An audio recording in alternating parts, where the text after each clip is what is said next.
You are listening to Processing Trauma Out Loud, conversations about trauma and healing from two women who are doing the work. Hi everyone, this is Kandace and Sher with Processing Trauma Out Loud. If you listened to the episode that Sher and I recorded last week, we talked about shame. We just did a little introduction that we wanted to have some more conversations in the coming weeks. And Sher and I have decided to really kind of name this the War on Shame series. Sher, how are you feeling about going into this pretty vast topic of shame? It is a war, and it has been a war for both of us. We were talking about how we have known shame our whole lives, and it feels like we have known shame our whole lives. And it does feel there is a certain amount of vulnerability, I think, to go here, because everything that we talk about from our personal experience are areas where we have felt shame and where we have had to do the hard work of finding freedom from. And so I think there is some sense of vulnerability and desire because as you mentioned, you had the affirmation recently of someone pointing out that you know shame and you have a calling to help people find their way out of the dark places of shame. And this is a lot of the work that we do. And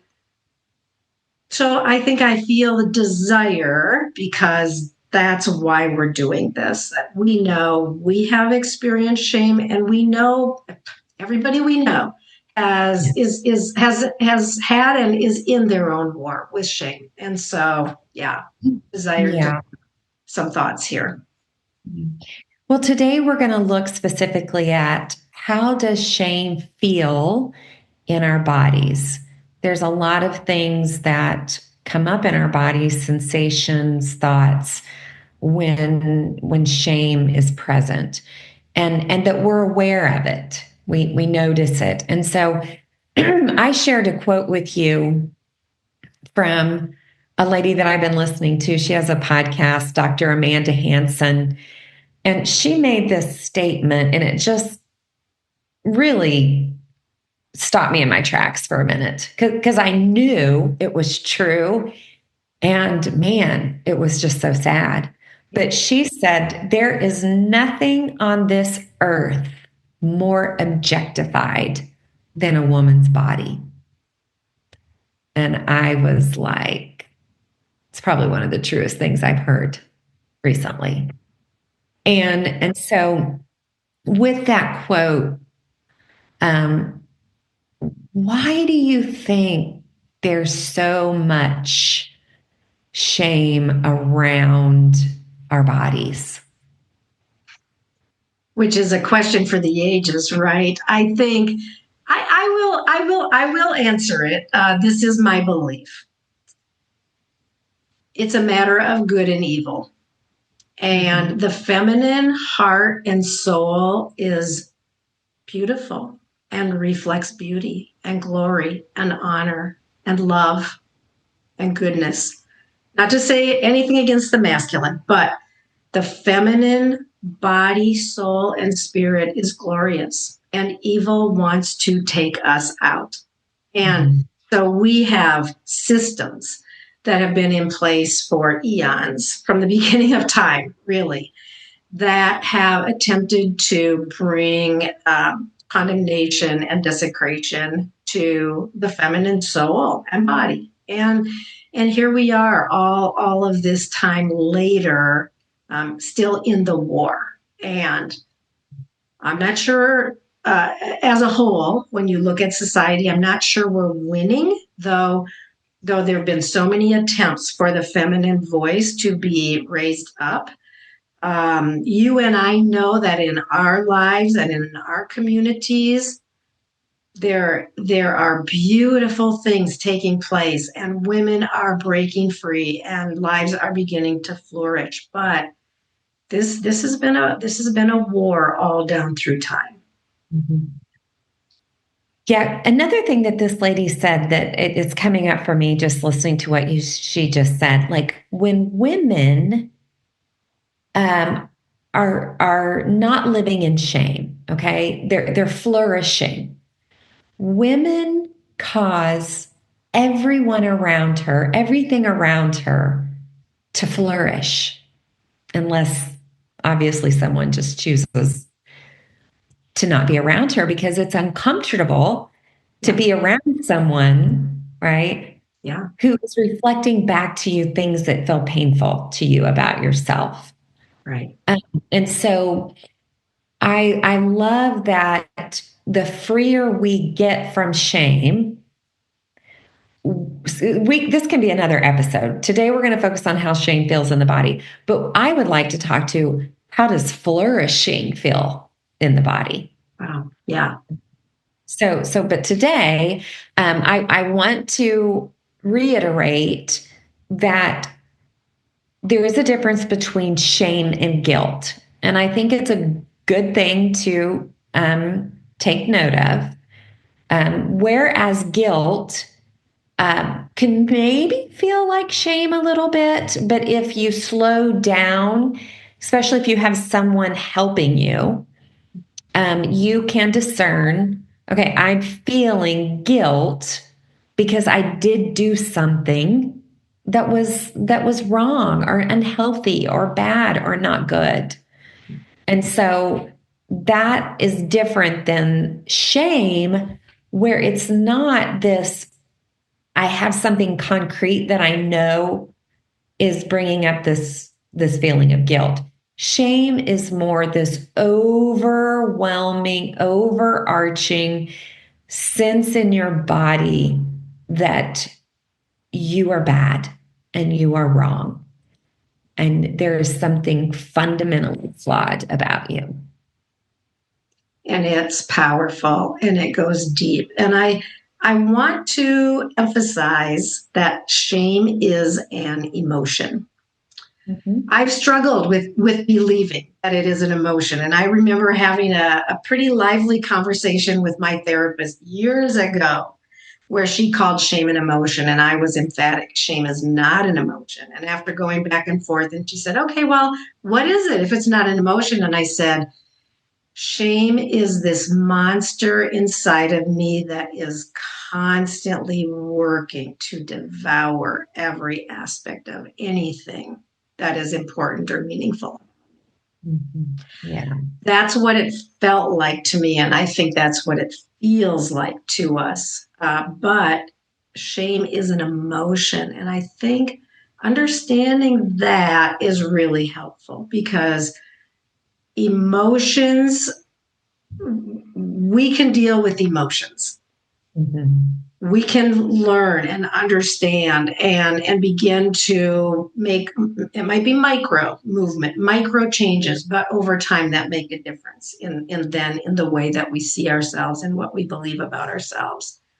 Mm-hmm. But we want to also talk about what does shame actually feel like in the body, because we've been talking a lot about, you and I individually, but on the podcast too, about how important it is to begin to notice what we feel in our body. And so you actually Googled it and looked up and found some things that, what are some of those telltale feelings that we actually feel physiologically that can cause us to think, oh, there's that feeling. Am I experiencing shame? Not always will it be shame, but these are some of the ways that shame actually feels in the body. And do you want to just kind of go through some of those, Kandace? Yeah, I do. And before I jump into that, I want to say that, as children, we are kind of looking to our primary caregivers, our community teachers, for a sense of telling us who we are. Okay. In one sense, they're defining us. And so with that quote, there is nothing on this earth more objectified than a woman's body. It's about, as littles, who is telling us who we are and what are they telling us about our body. And so shame entered into our stories for various different reasons at young ages. So we didn't have anyone engaging our stories as little, saying, what's happening for you, and how does this feel, or whatever.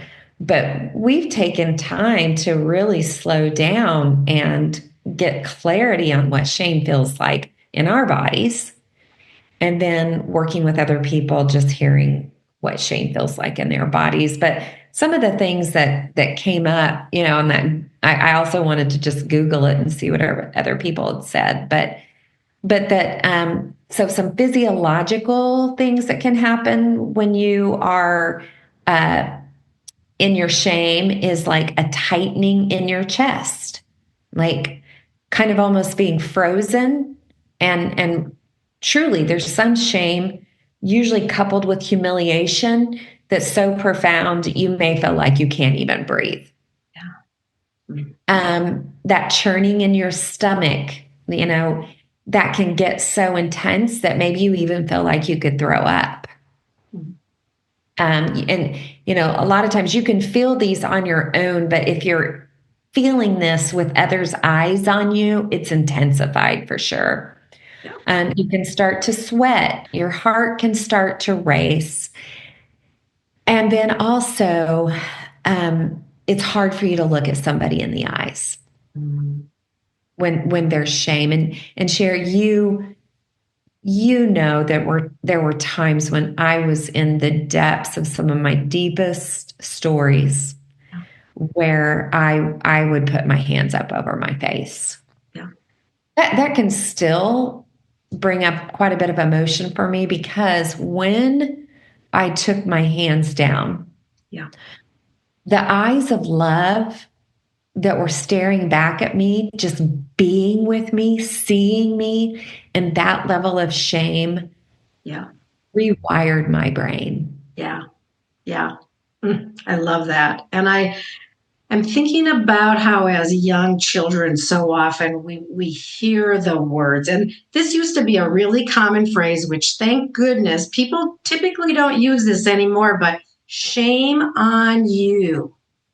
I don't know about you, Kandace, but this was used a lot in our home. Shame on you for doing that. Shame on you for not obeying. Shame on you for leaving your bicycle out. Shame. And I think just that, almost that spoken curse of shame on you. And another one that I remember a lot is just this sense of almost like my arm being grabbed and just like, what's wrong with you? Like, what is wrong with you that you would do this? Those kind of messages, which it's so easy in our anger to lash out against a child with this kind of statement, that can literally, that we would say, that I would say, and you would say, Kandace, these kind of things marked us very early in our lives and have caused us to struggle with what is wrong with us, what is wrong with our body, and just all those things that you mentioned, the tightness, the hiding our face, and having to feel this a lot throughout our lives. Yeah. And I want to say, let's just take this example really quick. So you're parenting and you have a bad moment and you have anger come up. And something comes out of your mouth that's shaming, okay? Like, oh my gosh, why did you do that? What's wrong with you? Here's what I want to say to you. If in your present day parenting, you can repair that. You can go back and sit down with your child, eye to eye, letting them see your sorrow for shaming them, because that's what happened. There was shame put on them. You can actually help take that shame off by owning that in your anger, you said things that, or be curious with them. How did that make you feel when I said that? Because I want you to know there's nothing wrong with you. Mm-hmm. What was wrong is that in my anger, I took it out on you and said something that wasn't true. I am telling you, parents, that if you do that with your children, not only can it repair, it can set them up to know that that's what they're worthy of. Mhm. Worthy of someone coming back to them and saying, what I did to you was wrong. And it wasn't about you, it was about me. Mm. Very sorry. Can And I change it. love, yeah, I love you. I love that you pointed that out, Kandace, and that that you brought up this issue of repair. And I want to just come back to those of us who knew the harm and who didn't get the repair, because I love how you specifically said this is how we bring repair, because yes, we all mess it up. We all say things and do things, but there are so many of us that were left without repair, and here we are in our 30s, 40s, 50s, whatever, and there are wounds that are lingering that cause us to this day to still struggle with the way that shame is lodged in our body, in our soul, in our spirit, in the ways that we look at our body, and the actual judgments that we speak against our body, the ways that we look at others, and then we compare ourselves to them, and one of us has to be better and one of us has to be worse. So there's, with comparison, there's so much judgment that enters. And this is what happens when the wounds of shame are never repaired. And we know that we can do this work now as adults, and this is the invitation that we're offering to the listeners. This is why we're talking about it. This is why we're actually naming it a war with shame, because shame does want to take us out. Evil wants to take us out through shame. And we can find healing even as adults when we did not get the repair that we desperately have needed. And for all the ways that the layers have been added upon one upon another of where we have gone with shame in our own lives, and then in the ways that we maybe have judged or condemned others around us too. So yeah, the invitation is really here, and we want to talk about this. We're going to keep talking about this in the coming weeks, because for both of us, this has been a huge issue. It's something that is ongoing, and that we continue to do work around this issue of shame. Yeah. That war on shame is also a war because it blocks love. And if our highest goal is to walk in the highest level of love that we can possibly experience on this earth, we have to deal with the shame. Yeah. And so you and I have said many times that shame blocks love. Yeah. And so as we dismantle shame and as we eradicate shame, we become freer, we become more alive, and we step into beautiful power to not only be free from shame in our own lives, but then to feel the burden of wanting other women to be free, other children, other men to be free. We want the whole world to be free from shame.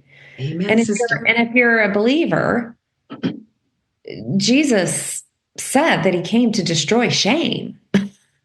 I mean, seriously, that's a pretty dang big call.